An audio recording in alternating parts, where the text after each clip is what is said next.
Arab executive had no idea he had African children until they found him in an elite restaurant. Before we begin, make sure to subscribe to the channel, like this video, and turn on notifications. This helps us bring more incredible stories like this one to you. Now, picture this. A powerful Arab executive dining alone in one of the most exclusive restaurants in Dubai, unaware that his life is about to change forever. Across the room, two young strangers with strikingly familiar eyes watch him closely. Moments later, they approach his table with trembling voices and reveal a truth he never expected. They are his children. What happens next is a roller coaster of emotions, shocking revelations, and a decision that will leave you speechless. Stay with us, because this story proves that no secret stays hidden forever. The evening air in Dubai was crisp and filled with the subtle scent of jasmine as Amir Al Fahad entered the prestigious Al Noor restaurant.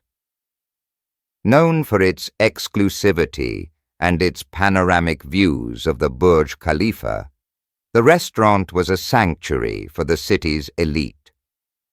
Amir, a man of 47, dressed immaculately in his custom-tailored navy blue suit, exuded an air of power and quiet authority. With salt and pepper hair perfectly slicked back and sharp hazel eyes that had closed more business deals than most could imagine, he was a man used to control. Control over his empire, his future, and most importantly, his past. Yet that night, his past walked straight through the doors he thought he'd forever closed. As he sat alone at a private corner table overlooking the sparkling Dubai skyline, his mind wandered to the countless business ventures he had conquered. His phone vibrated with emails and meeting requests, but for once, he set it aside. He took a slow sip of aged Moroccan mint tea, allowing himself a rare moment of peace. That's when he noticed them. Two young people stood near the entrance, their eyes scanning the lavish interior. A teenage girl, perhaps 17, tall and graceful with rich ebony skin and luminous dark eyes that seemed hauntingly familiar.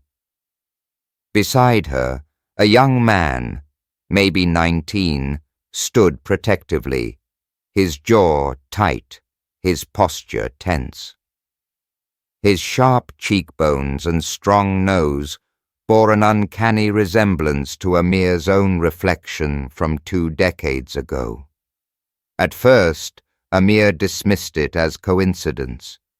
He had traveled across continents in his younger years, Europe, Africa, the Americas, building his empire and admittedly living recklessly before settling down. But those eyes pierced straight through him. The maitre d' approached them, but instead of accepting a table, the young man shook his head and pointed directly at Amir's secluded corner. His heart skipped a beat. This wasn't an accidental glance. This was intentional. Before he could process it, the two strangers were standing at his table. The young man spoke first, his voice calm, but layered with unspoken pain. "Are you Amir Al Fahad?" Amir straightened his posture, his instincts immediately putting up his emotional defenses. "I am." "And you are?" The young woman's eyes glistened with unshed tears as she stepped closer. "My name is Amara, and this is my brother, Malik." Her voice trembled. "We believe you're our father." The words hung in the air like a storm cloud, threatening to burst open at any moment. Amir's breath caught in his throat. Memories he had long buried came crashing back. His brief affair with Abini, a beautiful, kind-hearted woman from Senegal, whom he had met during a business trip over 20 years ago. They had shared a fleeting, passionate connection, but he left without looking back, too consumed by his ambitions. He had never known. She never told him. Amir's mind raced. This can't be true," he whispered under his breath, his voice barely audible. Yet, as he looked closer, the resemblance was undeniable. Malik's sharp jawline, Amara's deep expressive eyes, pieces of himself reflected back at him in the most unexpected way. "Where is your mother?" he asked, his voice cracking for the first time in years. "She passed away last year," Malik replied, his tone heavy with grief. "Before she died, she told us everything about you, about how you didn't even know we existed." Amara wiped a tear from her cheek, her voice soft but resolute. "We didn't come here to demand anything. We just wanted to see you, to know if you were real." For the first time in decades, Amir felt utterly powerless. No business deal, no financial success could prepare him for this moment. His heart ached with a guilt he never anticipated feeling. These were his children, grown without his presence, his guidance, or his love. Silence fell over the table as emotions swirled just beneath the surface. And then, in a gesture that surprised even himself, Amir stood, reached out, and gently placed a trembling hand on Malik's shoulder and another on Amara's. "Come, sit with me," he said softly, his voice breaking. "There's so much I don't know, and so much I want to understand." And just like that, a door long closed creaked open. But whether it would stay open or slam shut again was a question only time would answer. Stay tuned for what happens next, because the revelations have only just begun. The atmosphere around their table grew heavier as Malik and Amara sat down. Amir al-Fahad, the man who had mastered boardrooms and commanded respect in the highest echelons of power, now found himself unable to meet the eyes of his own children. The clinking of fine cutlery and the soft murmur of wealthy patrons faded into a distant hum. In this moment, nothing else mattered but the two young lives sitting before him, lives that had unfolded without his knowledge or presence. Malik leaned back slightly, crossing his arms defensively. Though his face held a calm exterior, his eyes were storms barely contained.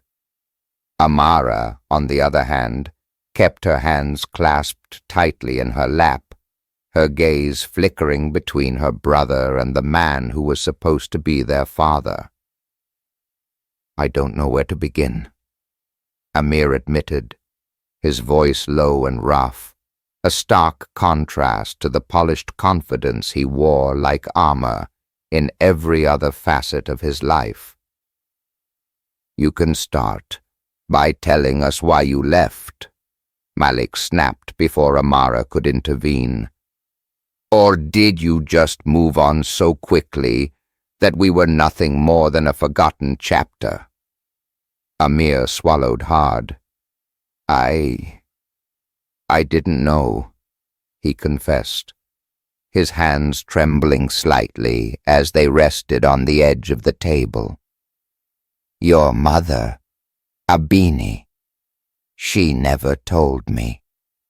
If I had known, things would have been different.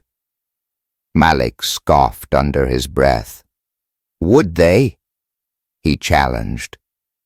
Or would we have just become a shameful secret you kept buried while living in your glass towers and luxury hotels? Amara reached over, gently placing her hand on Malik's arm to calm him. She turned to Amir, her voice softer but filled with the same ache. She didn't want to be a burden, she said quietly. She always told us you were a good man, but life didn't give her the chance to tell you. And then it became too late.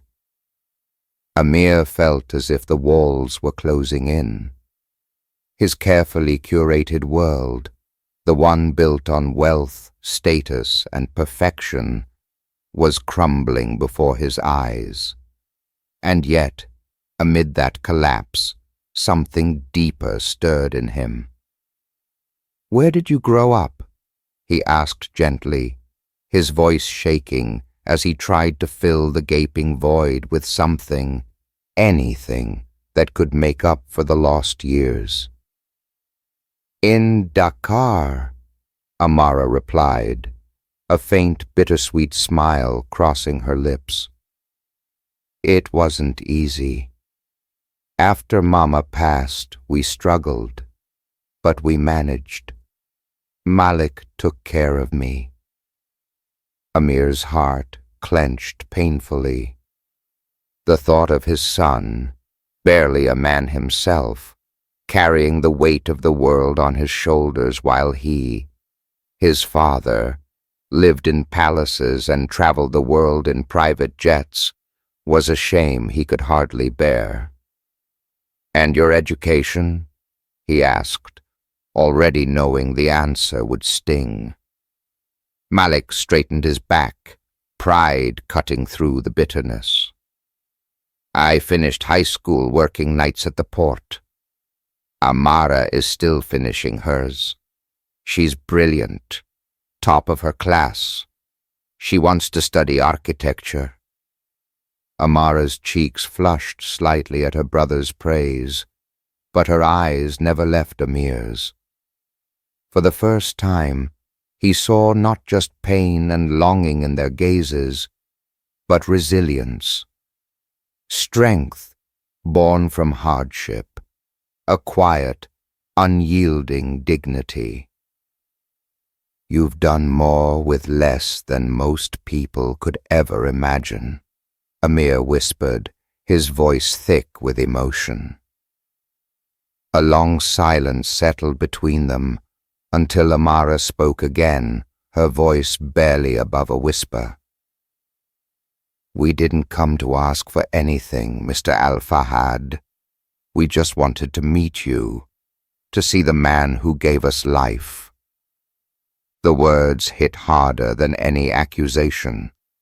They weren't here for his wealth or his name. They wanted something he had never even considered before: acknowledgement, connection, a sense of belonging. Amir stood suddenly, pushing his chair back with a soft scrape against the marble floor. Both Malik and Amara tensed, unsure if he was walking away or breaking down. But instead, he moved toward them, his expression raw and open in a way he had never allowed himself to be. I can't change the past, he said, his voice unsteady. But if you'll let me, I want to be part of your lives now, not as a stranger passing through, but as a father who's ready to make things right." For the first time that night, Malik's hardened exterior cracked, his jaw tightening as he fought back emotions too complex to name. Amara, her eyes glistening with fresh tears, simply reached out and took Amir's hand. It was a start, fragile, uncertain, but it was more than Amir had ever hoped for in a life filled with empty successes. And as the city lights flickered outside, a new chapter quietly began. One built not on wealth or status, but on the fragile hope that even the deepest wounds could find a path toward healing. Stay with us. The most unexpected turn is yet to come. The following days passed in a haze for Amir al-Fahad. The man who had built an empire from nothing, who commanded entire industries with a single word, now found himself paralyzed by the enormity of what he had missed. Every meeting, every lavish event, suddenly felt hollow. His thoughts were consumed by the memory of Malik's guarded eyes and Amara's trembling smile.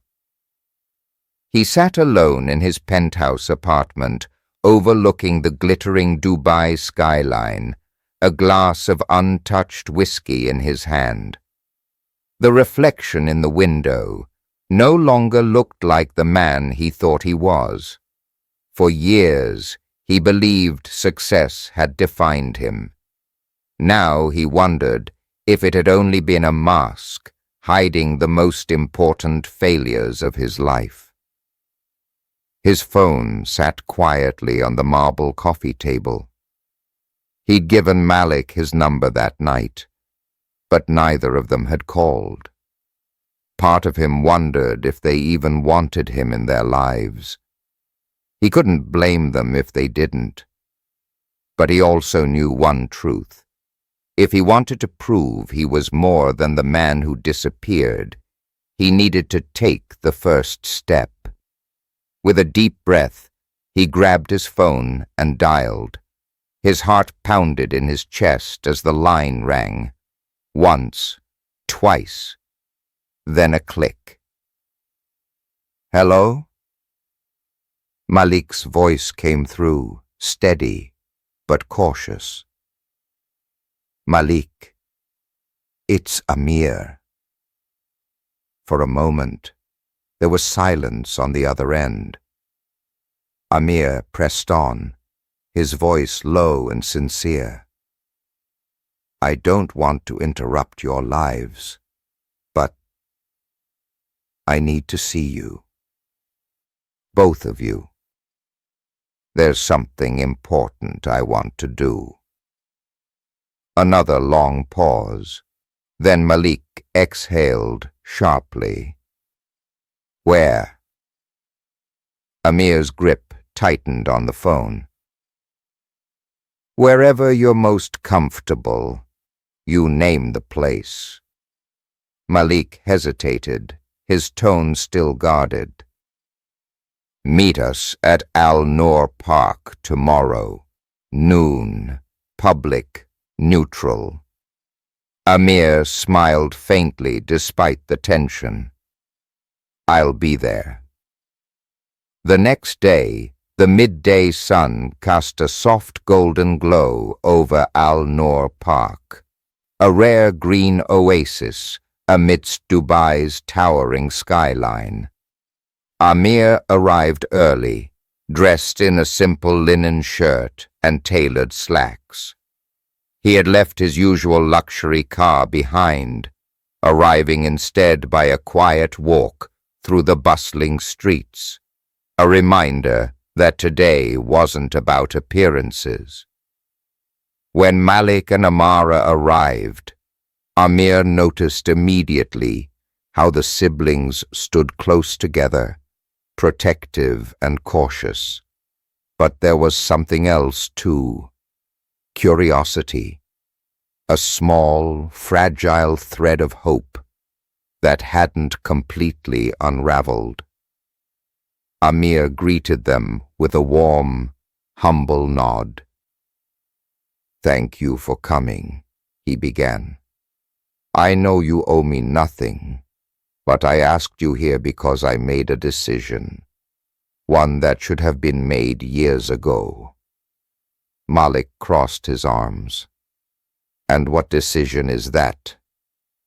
His voice wasn't hostile, but it wasn't warm either. Amir reached into his jacket and pulled out 2 slim, elegant folders. He handed one to each of them. "These," he said softly, "are full scholarships. To any university you choose, anywhere in the world.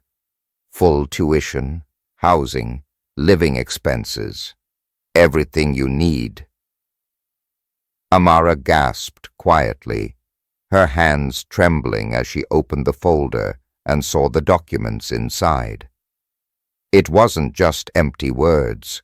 Everything was already arranged, backed by the Al-Fahad family trust. Malik's eyes narrowed. "And what's the price for this?" he asked carefully. "Are we supposed to call you father and pose for some family charity photo?" Amir shook his head, emotion tightening his throat. "There is no price," he said quietly. "I'm not trying to buy forgiveness, Malik. I know I don't deserve it. But I can't sit back and do nothing while you both fight for a future you should have had all along. This isn't charity. It's my responsibility." Amara looked up at her brother, her eyes shining with unshed tears. "Malik," she whispered. For the first time, Malik's shoulders sagged, the weight of years of anger and struggle beginning to lift just slightly. He turned to Amir, his expression unreadable. "And what about you?" Malik asked after a long silence. "Do you plan to disappear again once this is done?" Amir took a step closer, his voice raw and honest. "I can't change the fact that I wasn't there when you needed me most. But if you'll allow me, I want to be here now, for every important moment from this day forward. And not as some distant benefactor, but as your father, if you're willing to give me that chance." For the first time, Malik didn't have a ready retort. His eyes dropped to the folder in his hands. Amara stepped closer to Amir and wrapped her arms around him before he could even react. It was a simple hug, but to Amir, it felt like redemption. Malik looked away, his jaw clenched to hide the storm of emotions swirling inside him. "Don't disappoint her," he muttered under his breath. Amir's heart swelled. "I won't," he promised. And in that quiet corner of Al-Noor Park, amid the hum of a city that never slowed down, something rare and beautiful took root. A chance for healing, for redemption, and for a father's first real promise. But as Amir would soon learn, the path to redemption is never without its trials, and the greatest challenge was still ahead. Days turned into weeks, and for the first time in decades, Amir Al-Fahad experienced something entirely new. Uncertainty about his own worth, not as a businessman, but as a father. The scholarships had been accepted, But that didn't mean acceptance of him. Malik remained distant, rarely answering his calls, and when he did, the conversations were brief and guarded. Amara, on the other hand, reached out occasionally, sending messages about her studies, timid updates that hinted at a growing trust. But Amir knew trust wasn't something money could buy. It had to be earned, moment by fragile moment. One evening, as a rare desert rain drizzled over the city, Amir found himself standing alone on the balcony of his penthouse. The rain wasn't strong, just enough to create a soft rhythm against the glass. He stared out at the city, its lights blurred through the droplets. Despite everything he owned, for the first time in his life, he felt profoundly alone. A sudden memory crashed through his thoughts, Abini's laughter in a small candle-lit cafe in Dakar. She had been vibrant, full of life, her eyes always dancing with unspoken stories. And he had been too caught up in his ambitions to see the depth of what he was leaving behind. He pressed his palms against the cold glass. What if it's too late? The sound of his phone vibrating snapped him back. It was a message from Amara. "Can we meet tomorrow? I have something I want to share. Just you and me." His heart lifted at the simple words. Maybe, just maybe, this was the first true step toward mending what had been broken.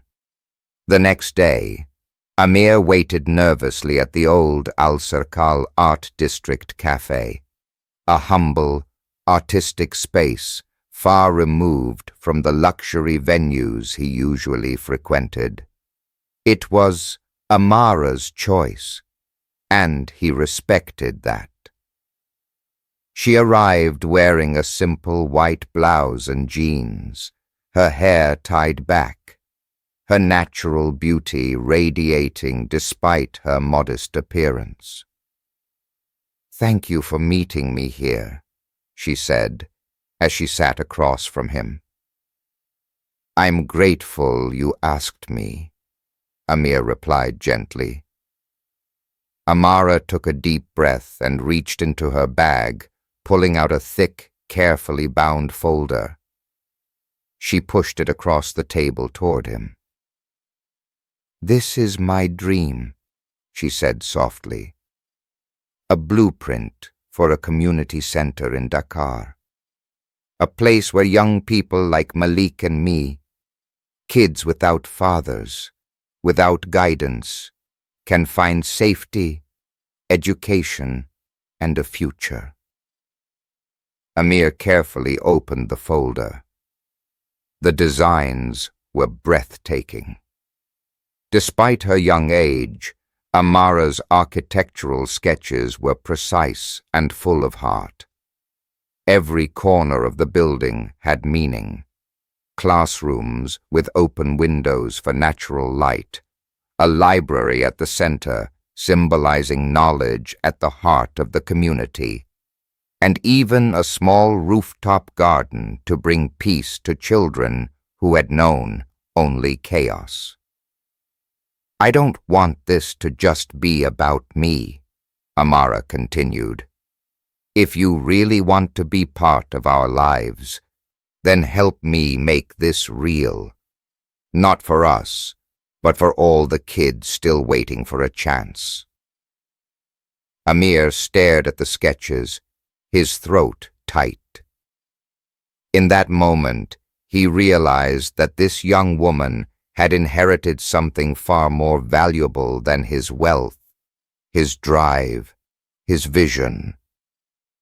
But where his had been fueled by ambition, hers was driven by compassion. Amara. His voice cracked with emotion. This is the most beautiful thing I've ever seen, and I promise you, this will happen. Not someday. Now. For the first time, Amara smiled without reservation. I believe you, she said quietly. But just as Amir felt the warmth of progress, his phone buzzed on the table. He glanced down, and his heart sank. It was Malik, and the message was short. We need to talk. It's serious. Meet me tonight. A knot formed in his stomach. He looked back at Amara, forcing a reassuring smile. Go, she said, reading the concern on his face. He's harder to reach than I am. Don't waste this moment. Amir stood, and for the first time leaned down and placed a gentle kiss on Amara's forehead. You're everything I could have ever hoped for in a daughter, he whispered before hurrying out into the night, not knowing that what awaited him was a storm he had never anticipated, one that would test his newfound commitment to his children in ways he wasn't sure he could withstand. And what Malik was about to reveal would turn everything upside down. Night had settled over Dubai, but the city pulsed with life. As Amir's car sliced through the traffic toward the marina, his mind was a chaotic storm of possibilities. Malik's message had been short but ominous, and knowing his son's guarded nature, Amir feared the worst. He found Malik waiting at a quiet spot near the docks, away from the flashing lights and noise of the city. The young man stood with his back to the water, hands stuffed into the pockets of a worn leather jacket, his posture tense against the breeze coming off the Gulf. Amir approached slowly, feeling the weight of every unresolved emotion between them. You came, Malik said flatly, his eyes fixed on the horizon. I said I would, Amir replied, stopping just a few feet away. What's this about, Malik? Malik turned toward him then, his face barely concealing the turmoil beneath. For a long moment, he didn't speak. The silence stretched painfully before he finally broke it. There's something you don't know, Malik began, his voice low but sharp. Something about Mama, and about us. Amir's stomach clenched. Tell me. Malik's eyes darkened. She didn't keep us from you because she didn't want to. She kept us away because someone told her to. Amir blinked, confusion etched across his face. What are you saying? Malik exhaled, his fists clenched tight. Your family, Amir. Your father, your brothers. They knew about us. They knew about Mama. She wrote to you more than once, sent photos, letters. She begged for your help when things got bad. But the replies never came, because they never reached you. Amir staggered back as if struck. His mind raced through the memories. His father, a stern and controlling patriarch, had always disapproved of Amir's reckless younger years. And his older brothers, fiercely protective of the Al-Fahad family name, would have done anything to avoid scandal. He remembered the years when his letters and calls from abroad were carefully filtered through the family office. His father insisted it was to protect him from distractions. At the time, Amir hadn't cared. He had trusted them, focused on his business, on building his empire. And now, the truth hit him like a tidal wave. They kept me from you, he whispered, his voice breaking. All this time. Yes, Malik confirmed coldly. And when Mama got sick, she wrote again, desperate. But by then, it was too late. Amir's legs felt weak, his head spinning. He turned away from Malik, pacing toward the edge of the dock. The soft lapping of water against the pilings was the only sound between them for several long, agonizing moments. And now? Amir finally asked, his voice rough with emotion. What do you want from me, Malik? I'll fight them. I'll expose them if I have to. I don't want your war, Amir. Malik interrupted sharply. I don't care about your legacy or your money. I just needed you to know the truth, to finally open your eyes. Amir turned back toward him, his face pale but resolute. What do you want then? Tell me, and I'll make it happen. Malik's eyes softened just slightly, and for the first time, Amir saw not just anger there, but grief. I want to know if you're strong enough to stand by us now, when the rest of your family turns their back on you for it, when their power tries to erase us again. Because believe me, the moment they find out you brought us into your life, they'll try to take everything from you. Amir swallowed hard. The truth of Malik's words hung heavy between them. His family would never accept this. His brothers, his father's old allies, they'd see this as a betrayal of everything the Al-Fahad name stood for. But standing there in front of his son, Amir knew there was only one path left, the right one. He took a deep breath and stepped closer, his voice unwavering. Let them come, Malik. I've lived my entire life chasing the wrong kind of legacy. It's time I fight for the right one. Malik studied him for a long, tense moment before finally giving a small nod. Not quite acceptance, but the first crack in the wall he had built around his heart. And in that moment, under the dark Dubai sky, father and son stood on the edge of something new. A fragile alliance, forged not by blood alone, but by the painful, necessary truth. But neither of them knew the storm their decision was about to unleash. News of Amir's decision spread faster than he anticipated. Within days, his older brother Karim summoned him to the family estate. The confrontation was brutal. You're throwing away decades of our family's honor for what? Sentiment? Karim spat. Amir stood his ground. I'm standing for truth, Karim. Something we should have done years ago. Karim's final words echoed as Amir walked away.